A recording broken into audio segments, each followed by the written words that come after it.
So this next example in our foldable says, draw a net and label all the sides with the correct dimensions. Then find the total surface area of the rectangular prism. And so we've got a rectangular prism here. It has two parallel bases. That's what makes it a prism. And it's rectangular because the two bases are rectangles. So we've got a rectangular prism, and I just decided to kind of show really quickly a real life rectangular prism. I have a Cheez-Its box here. And it's not perfect because of the flaps that Cheez-Its puts on. They're not like, their boxes aren't just like one side comes all the way up. There's normally another flap here. But just to kind of show you what we're talking about, when we're talking about drawing a net, we're saying we're going to take this 3D box that I have, and we're going to roll it out to be flat.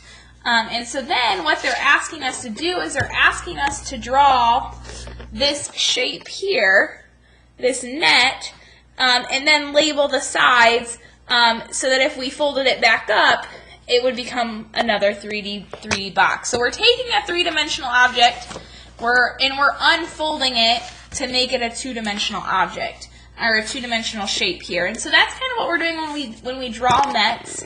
So the first thing that this question asks us to do is draw a net. And this can be really easy for some students and really difficult for others. It really just kind of depends what kind of a learner you are and where your strengths lie. Typically my spatial learners, people who are really, really strong in spatial learning do really well. Other people have a little bit harder time. So I always start, spatial learning is really not one of my strengths. So I always start by thinking about the bottom of this shape. So we have this three-dimensional shape, and the bottom of this rectangular prism is this big long rectangle. And this big long rectangle, I know, is 13 inches by 6 inches, so I'm going to label that right away, 13 inches and 6 inches, just like this. From the bottom, then what I typically do is I pull one side down, so like I pull the right side down. The right side is a little skinnier. It is 4 inches here, so like when I folded this down, here is my 4 inches.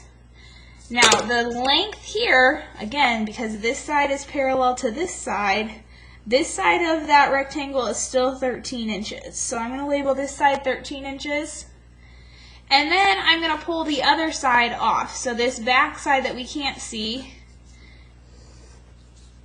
because the left face is parallel to the right face of this solid, they're both the same dimensions. This is 4 inches, this is 13, so 4 inches by, we already have 13 labeled kind of here for both of these side lengths.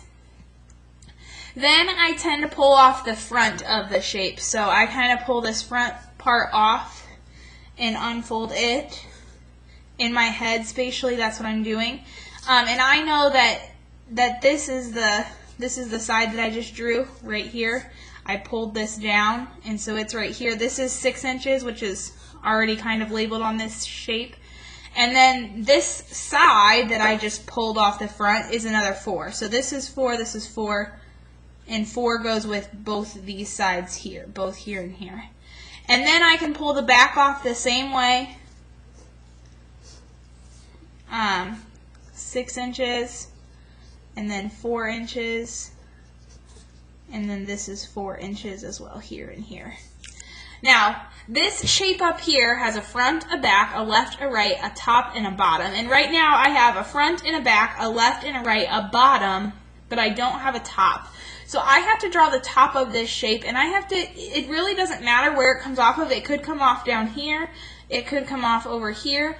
But spatially, we just have to decide where do we want it to unfold from. Typically, I kind of just have it unfold with the right-hand side. So it's like I took a pair of scissors and I cut right here of this box to unfold that side. And so I pull it this way, and I know that the top of that shape, this is 6, and this is 13. So this is also 6 inches. And 13 inches. And I just realized I really, if I was trying to be more precise, which I probably should have done from the start, I should have been drawing this net with a ruler just to make it a little bit more nice and neat. But if you don't have a ruler, you can still sketch it out, and that's okay too. But if you have a ruler and you can make the sides nice and straight, it does make it look a lot neater and a lot nicer. Sometimes it kind of helps find that surface area. So we drew a net and labeled the sides. Now find the total surface area. Well, 13 times 6 is going to give me the area of this top side, which is 78 inches squared. Then 13 times 4 is going to give me the area of this side right here, which is 52 inches squared. In here I've got 6 times 13, which we already said was 78 inches squared. And then again, if the right side is 52 inches squared, because this face and this face are parallel, they're equal to one another. 13 times 4 is 52 inches squared. And then all I've got left is front and back. 6 times 4 is 24 inches squared for both front and back. And then to find the total surface area, I just have to add all of those numbers up. So I'm going to use my calculator in just a second to find that. Oop, not 13, 52. That's why labels are important. 52 inches squared tells me that's my area here. So these are the area numbers that I'm adding up. Plus 78, plus 24, plus 52, plus 78. And so 24 plus 52 plus 78 plus 24 plus 52 plus 78 is equal to, my final answer here is 308 inches squared. And that's my total surface area.